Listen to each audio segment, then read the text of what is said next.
іші қарайып кеткен шайнекті тазартатын боламыз. Ол үшін ең алдымен шайнегімізге қайнап тұрған суымызды құямыз.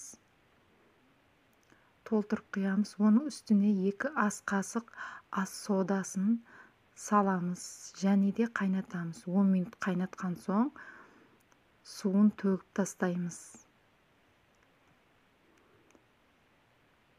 Енді осындай кез келген қырғышпен қырып алсаңыз болады. Оңай. Осылай мына видеода көрсетілгендей қырып алсаңыз тап-таза аппақ болып шығады. Жасап көріңіздер. Оңай әдіс, ешқандай химикатсыз тазартуға болады. Шайнегіміз тап-таза аппақ болды.